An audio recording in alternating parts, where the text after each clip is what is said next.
আমরা ইতিহাস যদি বলতে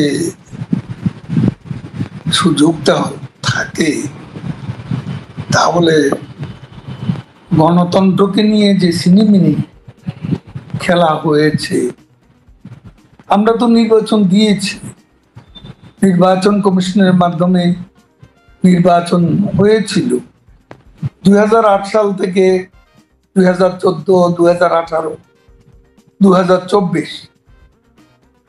2008 সালের নির্বাচন নিয়ে তো কোনো কথা নেই, কারণ সবার অংশগ্রহণে ইলেকশনটা হয়েছে।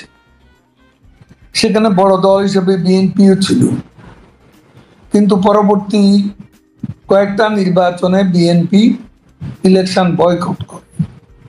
এখন কেউ যদি ইলেকশনে না আসে এবং সেটার জন্য নির্বাচনকে ওয়ান সাইডেড ইলেকশন, ইনক্লুসিভ নির্বাচন না বলা হয়, তো সেটার জন্য তো আমরা দায়ী হতে পারি।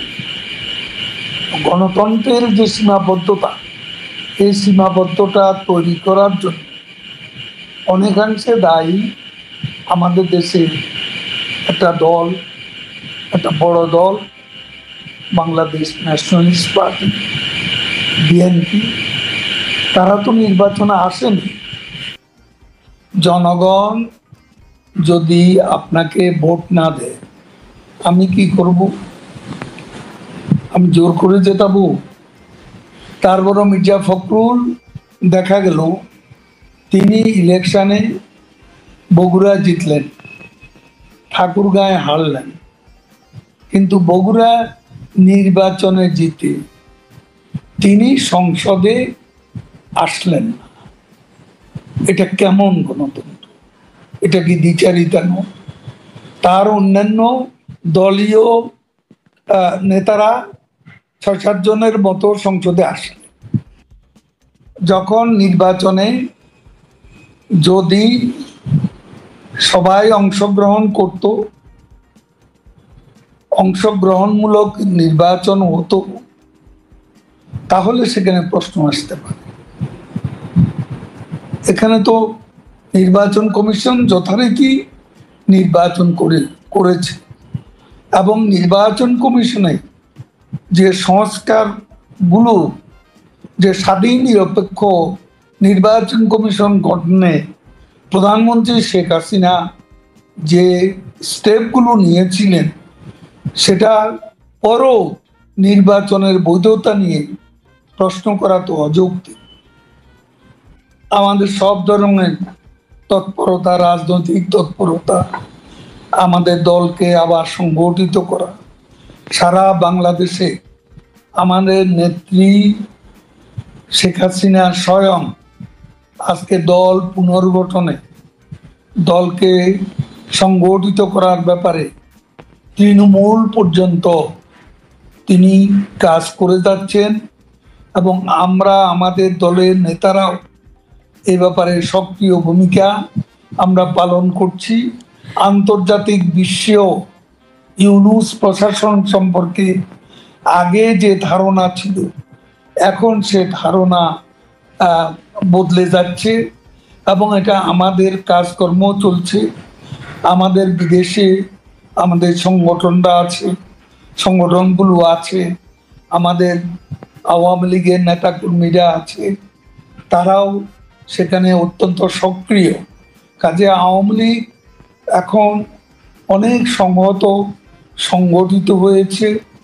এ ব্যাপারে আমরা যথেষ্ট কনভিন্সড এবং আমরা মনে করি আমরা এগিয়ে যাচ্ছি এবং আমাদের সাথে বর্তমান ট্রাম্প অ্যাডমিনিস্ট্রেশনের সঙ্গে কোনো প্রকার কনফ্লিক্ট নেই।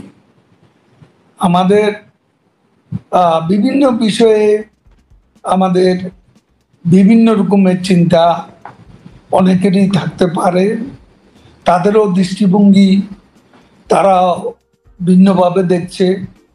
গ্লোবাল পলিটিক্সটাকে তারা রিডিফাইন করতে, সেটাও তাদের একটা প্রয়াস আছে।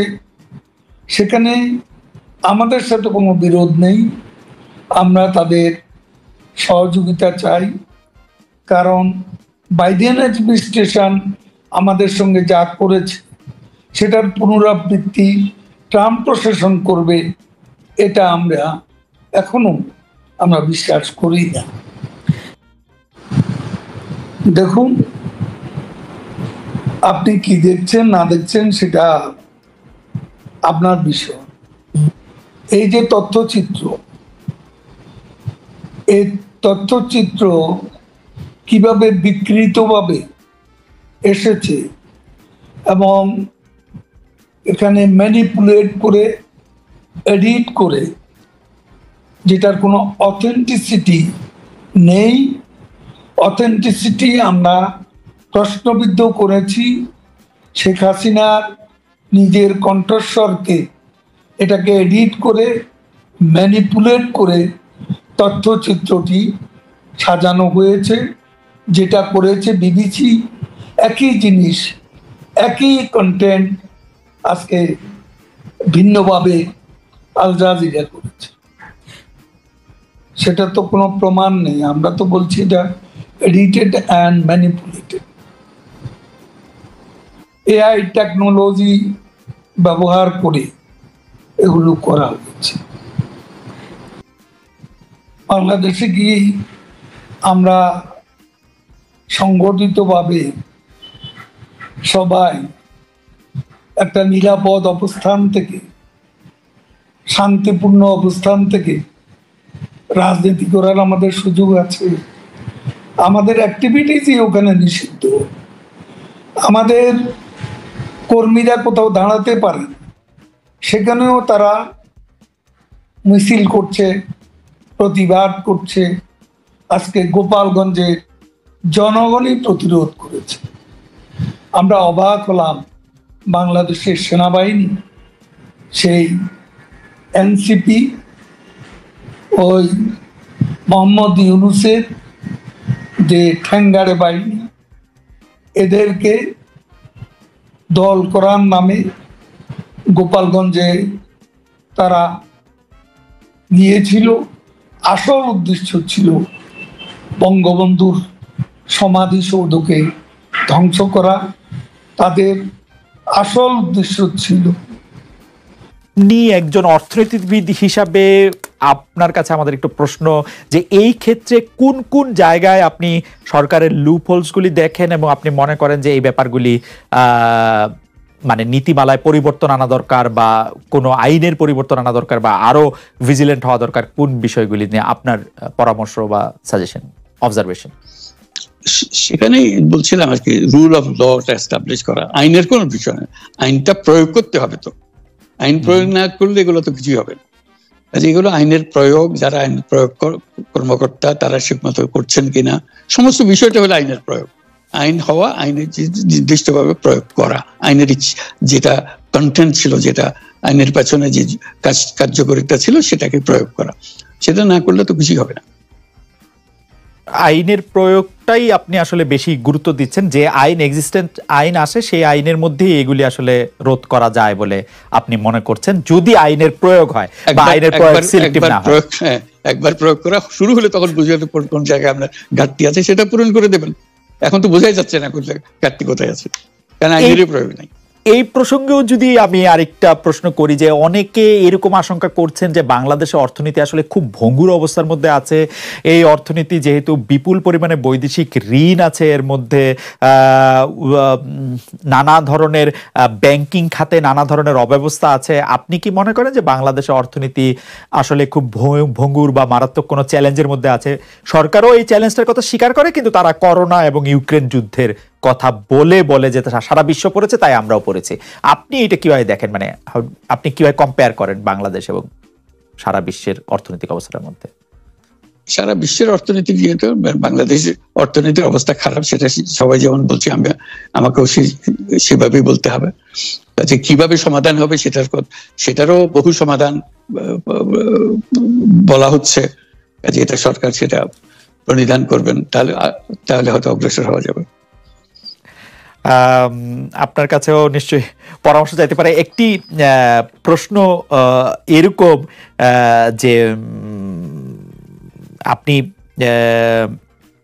যখন সংবাদ সম্মেলন করলেন গ্রামীণ আপনার প্রতিষ্ঠান গ্রামীণ টেলিকম, গ্রামীণ কল্যাণ এগুলি জবরদখল করা হচ্ছে, তখন আপনি এটিও বলেছিলেন যে আপনি কিছু লোক দেখতে পাচ্ছেন যাদেরকে পরিচিত মনে হচ্ছে না। আজকে অনুষ্ঠানের শুরুতেও আপনি বলেছিলেন এই কথা যে এবং আপনার প্রতিষ্ঠান জবরদখল হয়ে যাচ্ছে। আমরা এরকম শুনেছি যে কিছু কিছু লোক আপনাদের হুমকি ধমকিও দিচ্ছে, পুলিশের কাছে আপনি সাহায্য চাচ্ছেন, পুলিশ খুব বেশি আমল করছে না কথাটা। অন্যদিকে পাল্টা একটা সংবাদ সম্মেলন করে বলা হচ্ছে যে তাদের রাইটফুল এটা আমাদের জন্য একটু বলবেন যে এখনকার পরিস্থিতিটা আসলে কি আপনার জন্য বা আপনার গ্রামীণ টেলিকম বা আপনি যেখানে আছেন সেখান থেকে আপনি আসলে এটা কিরকম দেখছেন? আমরা ভয়ের মধ্যে আছি যে এখানে আমাদের বিল্ডিং এর সামনে একটা দলীয় একটা সভা, যেখানে আমাদের বিরুদ্ধে স্লোগান দিচ্ছে, এখানকার ছাত্রদের নিয়ে এসে তাদেরকে আমাদের ঘেরাও করে রাখছে, আমাদের বিল্ডিং ঘেরাও করে রাখছে। কাজে আমরা খুবই সংকটময় অবস্থার মধ্যে আছি। এটা জানান দেওয়ার, আপনাদের সবাইকে জানান দেওয়ার আমরা খুব সহজ অবস্থার মধ্যে নাই। অনেকে এই কথা বলে থাকেন প্রফেসর ইউনূস যে আপনি তো ইচ্ছা করলে এই পৃথিবীর যে কোনো দেশে সেটেল করতে পারতেন, পৃথিবীর যে কোনো দেশের হয়েই আপনার যে আইডিয়াগুলি সেগুলি আপনি ডিসেমিনেট করতে পারতেন, তারপরেও আপনি বাংলাদেশে থাকছেন, বাংলাদেশে থাকাটাকেই আপনি মানে আমি যদি বলি আপনার জন্য নির্ধারণ করছেন, সেটি কারণ আপনি চাইলেই সেটি সম্ভব, সেটি কি আপনার জন্য দিন দিন কঠিন হয়ে যাচ্ছে বা আপনি এটি কেন করছেন? বা মানে অনেকে বলছেন যে আপনি আসলে, হ্যাঁ আপনার কাছে জানতে চাইছি যে আপনি তো আসলে দেশে থাকেন বিদেশে থাকেন, মানে আপনার ভৌগোলিক অবস্থানটা তো আসলে আপনার আইডিয়াগুলির জন্য খুব বড় বাধা না, মানে আপনাকে বাংলাদেশেই কেন থাকতে হবে? এটা অনেকে প্রশ্ন করেন যে মানে আপনি বাংলাদেশে থাকাটাকে কেন প্রেফার করেন? তুমি কি বলছো আমি দেশ ছেড়ে চলে যাই? না, আমি বলছি আমি জানতে, বাংলাদেশের মানুষ তো এরকম ভাবে যে দেশ থেকে যে চলে যেতে পারে সে খুব চলে যায়। এমন কুসন্তান হলাম দেশের জন্য, এখন পরামর্শ দিয়ে আপনি দেশ ছেড়ে চলে যান, এই অবস্থা হলো আমার? মনে করি না আমার এই অবস্থা হয়েছে যে আমি দেশেরই সন্তান, এই দেশেই থাকবো, দেশের জন্য যে কাজ করি সেটাই করব, এটা যতদিন আমি বেঁচে আছি সেটাই করে যাব। আমাকে বিভিন্ন দেশ থেকে আহ্বান জানাই, আমি কেন এখানে দেশে থাকছেন। আজকেও একটা নতুন দেশ থেকে আহ্বান পেলাম, বলে আমরা সব ব্যবস্থা করে দেবো। এটা আর একটা নতুন দেশ যোগ হলো আছে। কিন্তু আপনি বাংলাদেশেই থাকতে চান, এবং আমাদের কাছে যেটি মানে আমরা সাংবাদিক হিসেবে আপনাকে প্রশ্ন করতেই হয়, আপনি দেখেছেন যে আপনার প্রতিষ্ঠিত গ্রামীণ ব্যাংকের একটি সংবাদ সম্মেলন হয়েছে, সেই গ্রামীণ ব্যাংকের সংবাদ সম্মেলন থেকে আপনার বিরুদ্ধে যে অভিযোগ করা হয়েছে সেই অভিযোগ মানি লন্ডারিং এর। সেই অভিযোগের ক্ষেত্রে বলা হয়েছে আমি সবচেয়ে ডাকু বাংলাদেশে সবচেয়ে বড় ডাকাত এদেশে, কাজে সেই হিসাবে সবাইকে জানান দেওয়া হচ্ছে, সেই হিসাবে আমি পরিচিত হয়েছে। আমি সবচেয়ে বড় ডাকাত, আমি সবচেয়ে সাংঘাতিক মানুষ যে দেশের সর্বনাশ করে যাচ্ছি, সেইভাবে পরিচিত হয়েছে। আপনি আমাদের একটু বলবেন যে আপনি বাংলাদেশের জন্য বা আপনার পরবর্তী লক্ষ্যগুলি কি সারা পৃথিবীর জন্য? আপনি তো শুধু বাংলাদেশ নিয়ে ভাবেন না, যে আপনি আসলে কি করতে চান বা কেমন দুনিয়া চান বা কেমন বাংলাদেশ চান, সেটা আপনার কি লক্ষ্য এই মুহূর্তে? ওই যে বললাম যে এটাই হলো আমাদের স্বপ্নের বীজতলা, যেগুলো আমাদের স্বপ্নগুলো একটা দাসে একটা নতুন আইডিয়া আসে, সেটা একটা বীজতলা। এটা আমরা ট্রাই করে দেখি, একটা ছোট আকারে করি, এটা সফল হলে আর একটু বড় আকারে করি, এটা বাংলাদেশি করে। একবার সফল হলে সারা দুনিয়া এটা লুফে নেয় দেওয়ার জন্য, সারা দুনিয়ার লোক এখানে আসে, আমাদের লোককে নিয়ে যায়, সেইভাবে কাজকর্ম করছি। এটা আমরা একটা এই থাকছি বাংলাদেশে, করছি বাংলাদেশে, কিন্তু সারা দুনিয়ার লক্ষ্য আমাদের দিকে, আমরা কি করছি, কি চিন্তা করছি, কিভাবে এগুলো পরিচালনা করছি।